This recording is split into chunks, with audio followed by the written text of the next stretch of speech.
W.D. Mohammed. Takbir. Thank you. Yes, sir. Thank you, Brother Rafa. Well, we are not going to take up the full hour because I know the sun is hot for most of you. Some of you have umbrellas. It really helps to be shaded. Uh, and it feels good, really. If I didn't have this, I'd still be here. If I didn't have the canopy over me, but I really appreciate it. It's nice. Before going into my thoughts that I want to share with you for the rest of the evening, the afternoon, I want to bring to our attention achievement, publication that has been produced and is produced for our community, mainly for our community, but it'll serve anybody who wants help from the material that are put into this publication. And the book is called The Language of Revelation, Lugatul Tanzil, the language of translation.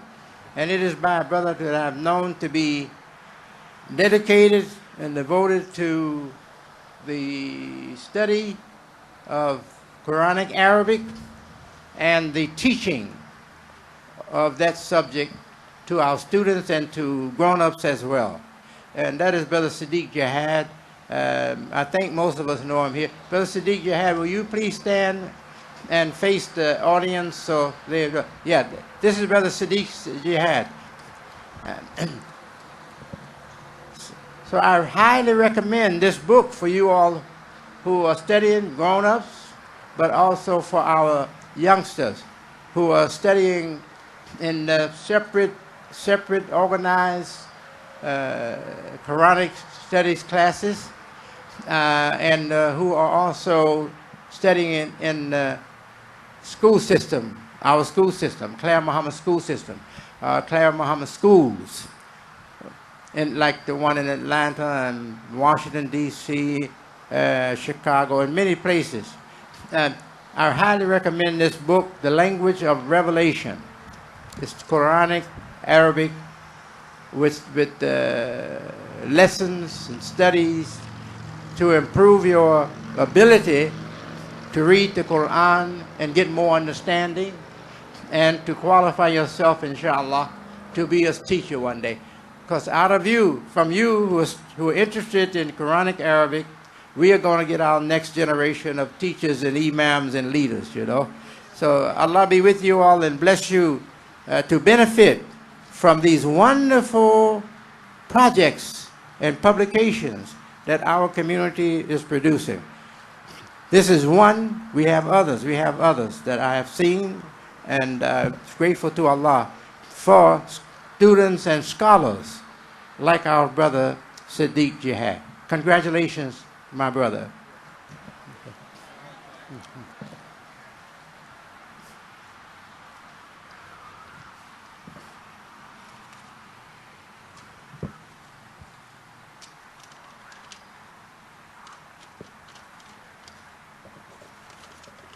You know,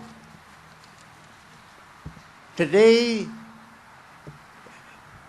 in this inclusive and conclusive time, when the great issues of scriptural history are coming to the forefront, like the recognition of the equality of human nobility, that every human being was created for human honor or human nobility.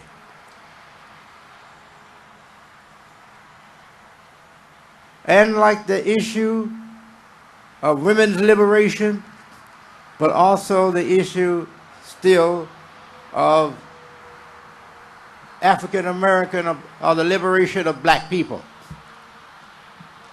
As individuals, we are free. But no one can go back home to the neighborhood. I don't care what city you live in. No one can go back to their neighborhood and feel free or liberated. No, you can't identify what's burdening your soul. But I could tell you, and many others here could tell you what's burdening your soul. You have achieved, but your people have not achieved as a community. We are still the most unprogressed as a community. We go to our neighborhoods and we are not responsible even for paying the rent. Most of us are not even paying rent. Now I know there's the exception. There's some beautiful, very progressive neighborhoods, smaller ones like Chatham. Chatham, Chicago is a progressive neighborhood. It's doing very well. But that's just one little small community, a district there. That's one. Chicago on the whole is a failing picture, a picture of failure, of community failure on the part of African American people. That's the picture on the whole. When I go back to where I was raised as a little child, on 53rd and Wabash, when I go back there and see the same burden and the same problems on the spirit and faces of African Americans of the age that I saw when I was a boy in that neighborhood. Teenagers, young men and women, and old people. They don't look any different today than they looked when I was in that neighborhood as a boy. Their state of mind is still just as bad. They're just as far from realizing or achieving what their excellence that God put in their nature is asking for. They're just as far away from it. You know, a lot of us don't know why we feel so bad. It could be because you can't find a job, but that's just the crust of it. That's just on the crust. Deep down, we feel so bad because we haven't achieved as a race or as a people. Individuals have achieved, but as a people, we have not achieved. So that's pretty burdensome, you know. That's pretty rough for us. And the only way we're going to change that is we have to realize that freedom was more than freeing the body. When you take the leash off of your dog, you're freeing that dog to run around and play. But you didn't free that dog. You freed that dog to play. And believe me, the way we have been manipulated, and I have to blame part of it on religion, the way we have been manipulated, our minds, our intelligence have been manipulated by religion and entertainment culture. The way we have been manipulated, we have been just like that dog that the leash is taken off so he can run and get a little exercise and feel free for a little while. But the leash going to be put right back on, and he's going back in the house, in the dog house or in the house, and he's going to stay in jail with you. You're going to keep him in jail. Well, that's how the whole soul of our people, the soul of our people. You know, we are one single soul. We are separate souls, but we are one single soul. We are separate souls from our Creator and from our mamas. But we are one soul that has been formed by our experience together, our history together, our experience together. Whatever we have been exposed to as a race or as a people, a whole people, and whatever we've suffered as a whole people, that have made imprints upon our soul. And our soul now is two. It's my personal soul, and it's also my collective soul, or the soul of the African American people. All of us have that group soul inside of us too. That group soul is there. So when that group soul is not achieved, no matter how much the personal soul has achieved, that personal soul feels the burden of the failure of the group soul. The group soul is bigger than the personal soul. So the group soul will burden the personal soul. Oprah Winfrey, she has achieved more than any white woman has achieved in her particular field of interest. She has achieved more than any white woman. She's the most achieved woman, period, in television. Oprah Winfrey. But do you think she's happy when you see her walk away from the show? Does she walk away like she's free and happy and doesn't need to solve any problems? No, the bigger they are, the more burdened they are. The more they're exposed to opportunities and the more barriers they overcome and break down, the heavier the burden of our failure as a people is on them. So the professional people are the most burdened.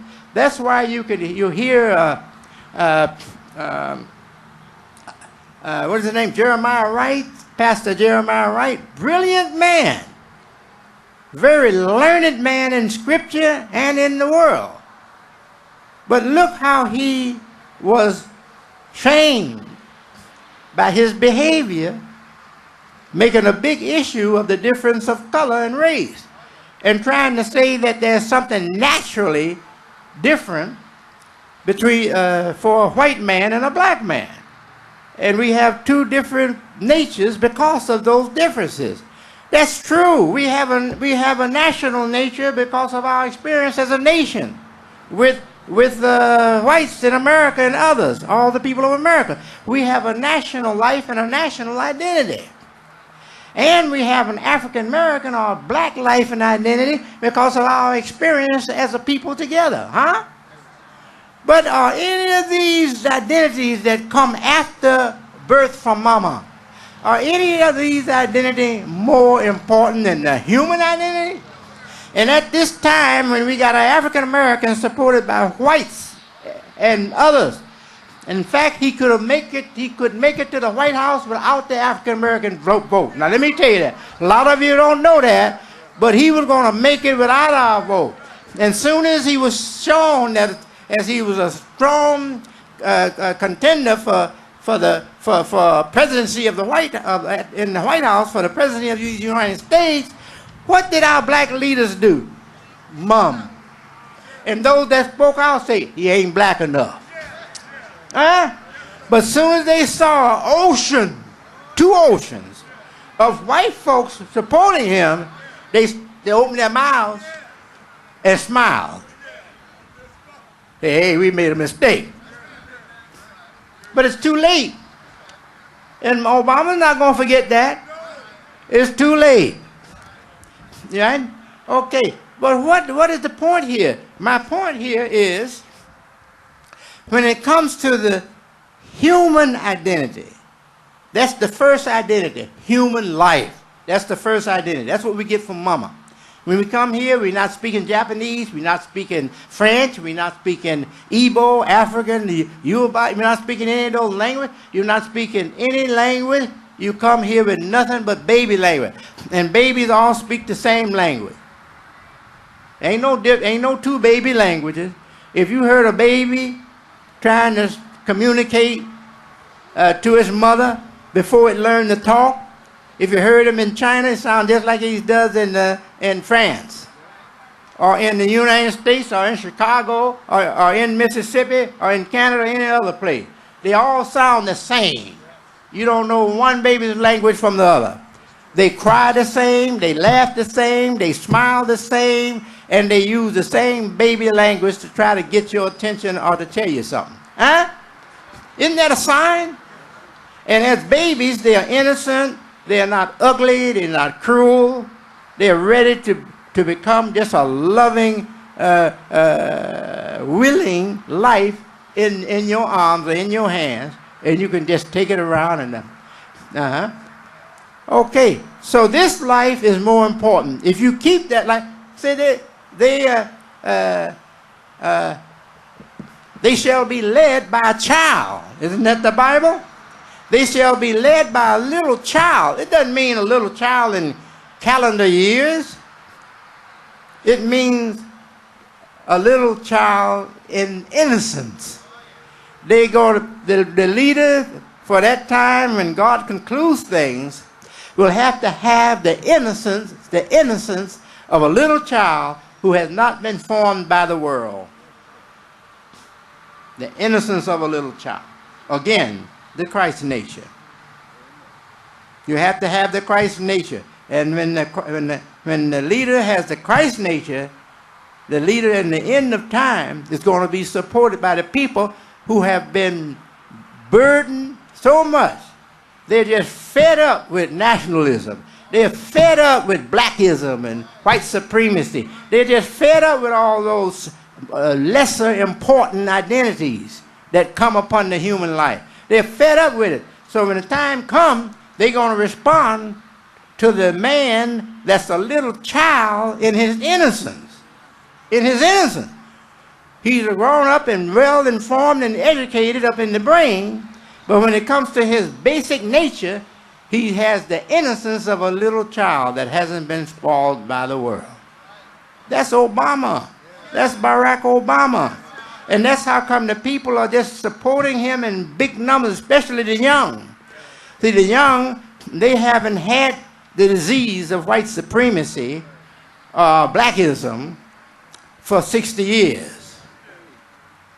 In fact, a lot of them have escaped the disease because the disease is dying out, and a lot of these young teenagers, they didn't get the disease. They never had it.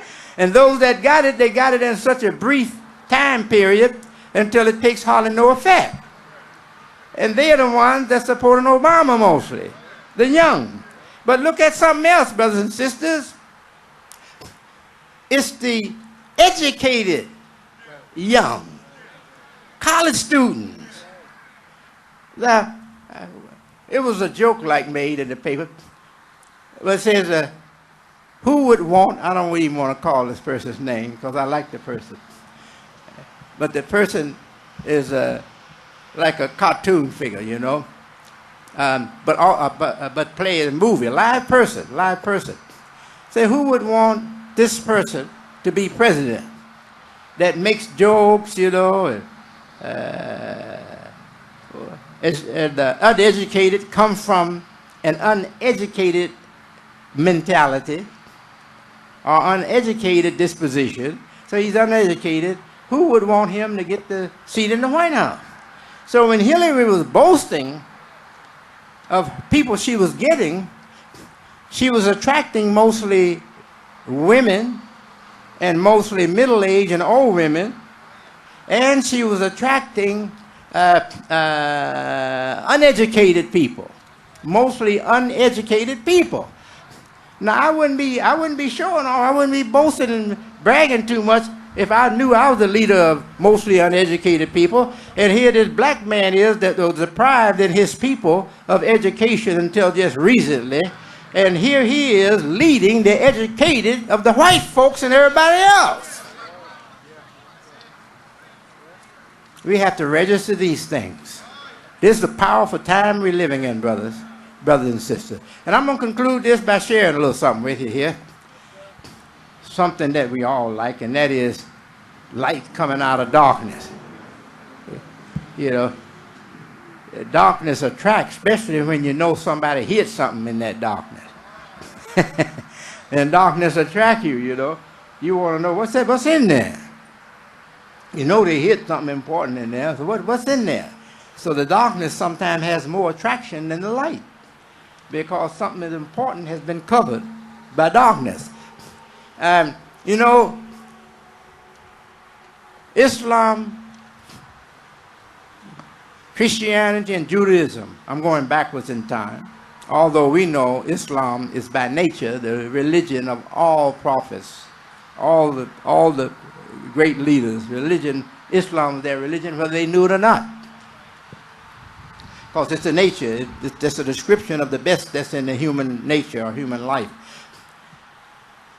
These three religions have signs. Judaism, the Star of David.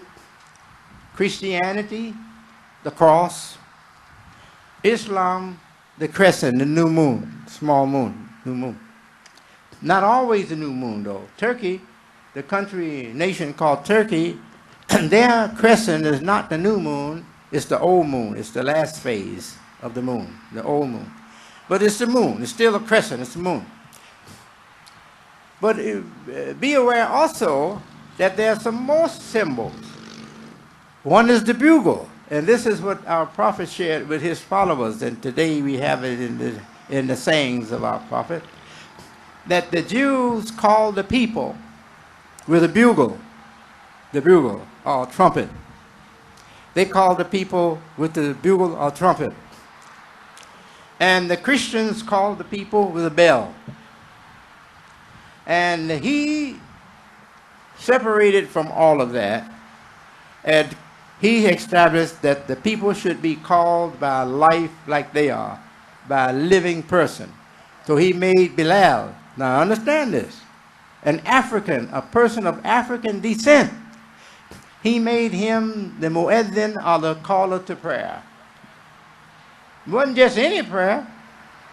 The leader of the Islamic community of the world was the person that was leading the congregation. And Bilal, the descendant of Africa, was calling that crowd to the prophet, calling that crowd to the prophet for the time of prayer. Or like on Fridays for the Jummah prayer, for the Jummah khutbah and salat. Okay, a human voice, a human voice. Now look at the bugle. The bugle is, the trumpet is an instrument, and I think it's more, perhaps more, in the early days, it was more a trumpet than bugle. But later they used the bugle, like the military, the bugle. A trumpet. So the trumpet is a wind instrument. Wind instrument. The sound comes from the force of wind through the instrument. Through the instrument. Now when we think of wind, air coming through an instrument, and it's calling human beings or alerting human beings, then we should take this figure or this concept and try to find something in the evolution or something in the development of human life that we can connect this with and come up with some understanding. And it goes back to the first air that you breathe when you come from the mother. The first air you breathe awakes you to life. It awakes your soul. It awakes your person. It awakes your person. Your mind starts. Everything starts for you as a living person when that air comes into you. So the trumpet then is a symbol that says we are calling you to wake up, become conscious. Now, if it's a bugle, it is to alert you something is about to happen. Something good or something bad. Maybe we're getting ready to charge the enemy, in battle. So it's for different reasons. We know in the Bible, Joshua, he blew the trumpet 3 times and brought down the defenses of the enemy.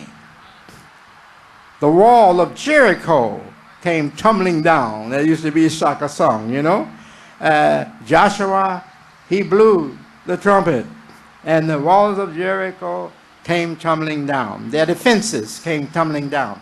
They broke into their defended areas. Defended area. In other words, they defeated them. They defeated them. So that's the trumpet. That's the trumpet. Now, if you listen to the sound of trumpet, trump it. Trump it. It carries the message of defeated, doesn't it? Now look at the bell. The bell is a heavier metal. It's heavier than the trumpet. Trumpet is thin. The bell is heavier. And the bell has a metal ball in it that extracts the outer surface. It extracts the outer perimeter, or the outer surface, or the container on the out that houses the bell. The bell hits it. I mean, the little metal ball hits it, and it rings. And it rings. It gives off a sound. How it gives off a sound? Have you ever just had a nice piece of china, sometime a cheap china cup, and you struck it with your spoon, and a nice ring comes off of it? It doesn't have to be that expensive. So what make it ring so pretty? That it is round, 360 degrees. Huh? So somebody want to wake us up to 360 degrees. They want us to wake up to the whole thing. And the Jews just want us to wake up to life, become conscious. Huh? And one uses the horn, and the other one uses the bell. And then the prophet came and didn't use either one. He didn't want to use either one of those, because that's some hard metal in the Bible. Very hard metal. And you will hear that church bell ringing for many generations, and you won't get the message. And those that hear the bugle, they've been hearing it for generations after generations, and very few have gotten the message. But when you hear a human being talking like you, you'll get the message. Thank you very much. Let's go home and have a good time. Don't stay in too long. Go there and get your whatever you got to get, and put up what you got to put, and get right back out in this good weather. Thank you very much. Peace. Assalamu alaikum. Allahu Akbar.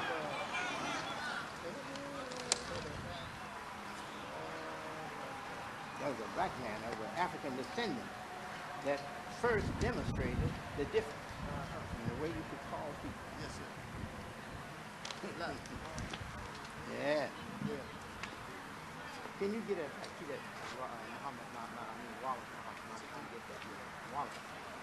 Yeah, he said that as well. Wallace. Yeah. Oh, Wallace got that from you. Wallace got it from you. Oh, okay. All right.